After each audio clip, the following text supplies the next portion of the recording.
আসলে ওর বিলাই চোখ আমার ভালো লাগে, সিনেমাতে আছে, আপনি দেখে নিন প্লিজ। আমার বিলাই চোখটা তার অনেক পছন্দ। শুটিং করার অবস্থায় আমি আসলে আমার টিমের সাথে মধ্যে ছিলাম। রাজবুবলির কেমিস্ট্রি খুব ভালো ছিল, মজি ছিল। এই যে আপনাদের এই মন্তব্যগুলো, দর্শকদের মন্তব্যগুলো, আমার মনে হয় যে রাজবুবলি বা বৈশাখ নহর দেয়ালের দেশ দিয়ে আসলে যে জার্নিটা স্টার্ট করেছে আমাদের ডিরেক্টর মিশুক ভাই, নতুন একটা কেমিস্ট্রি দেখিয়েছে দর্শকদের। সেটা ইনশাল্লাহ সামনে ওরকম ডিরেক্টর প্রডিউসাররা চাইলে অবশ্যই দেখা যাবে। একজন আন্টি এসেছেন, তিনি বলছিলেন যে 20-25 বছর পরে সিনেমা হলে এসেছেন। একজন আঙ্কেলের সেদিন দেখলাম যে উনি বাইট দিচ্ছেন আপনাদের সংবাদ মাধ্যমে, যে উনি ওনার 85 বছর বয়স, কিন্তু তিনি তার ছেলে এবং ছেলের বউর সাথে নাতি নাতনিদের সাথে এসেছেন এবং দেয়ালের দেশকে তার ভীষণ ভালো লেগেছে। এছাড়াও যে বয়সের মানে আপু ভাইয়া, আমি বলবো যে আন্টি আঙ্কেল থেকে শুরু করে প্রত্যেকে দেয়ালের দেশকে যেভাবে ভালোবেসেছেন বা বাসছেন, সো এই ধারাবাহিকতা অব্যাহত থাকুক। আমরা শিল্পী হিসেবে অনেক বেশি আসলে আনন্দিত। এটাই আমার একটা বড় অ্যাচিভমেন্ট যে আপনারা যেটা বলছেন যে অন্যভাবে দেখা গিয়েছে। আমি বারবার আমার অভিনীত সিনেমাগুলোতে এভাবেই ডিফারেন্ট ভাবে আসতে চাই।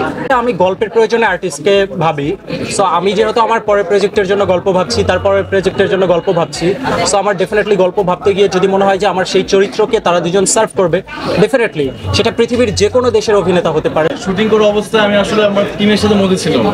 এখন আসলে যখন আসলে এমন একটা নিউজ দেখি যে আসলে ওদের কেমিস্ট্রি খুব পছন্দ সবার, ওদের নতুন ওদের বলতে নহর আর বসে নহর এবং বৈশাখ, হ্যাঁ ওদের কথাই বলছি আমি।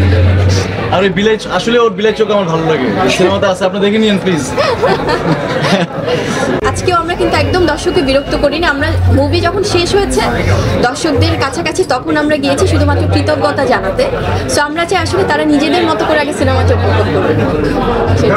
ওখানে কিন্তু অলরেডি ক্লিয়ার করা ছিল সিনেমাতে যে আমাকে যখন বৈশাখ মানে রাজভাই যখন বলছে যে আমার বিলাই চোখটা তার অনেক পছন্দ, হ্যাঁ, শুধুমাত্র কি ওটা লেন্স না, ওটা আমার অরিজিনাল চোখটা এস্টাবলিশ করা হয়েছে যে ওখানে আমার চোখটাই এমন। এখানে কিন্তু এমন না যে কোনো কিছু পার্টিকুলার কিছু দেখানো হয়েছে।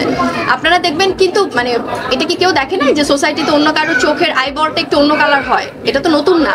সো এই ধরনের মানে কথা বলা আসলে খুব হাস্যকর আমার কাছে মনে হয়। সো অলরেডি ওখানে এস্টাবলিশড আছে, যারা সিনেমা দেখবে তারা বুঝতে পারবে, যারা দেখবে না বা না দেখে মন্তব্য করবে তখন ওই যে কিছুক্ষণ আগের ঘটনাটার মতো হবে আর কি, প্রভাবিত হবে।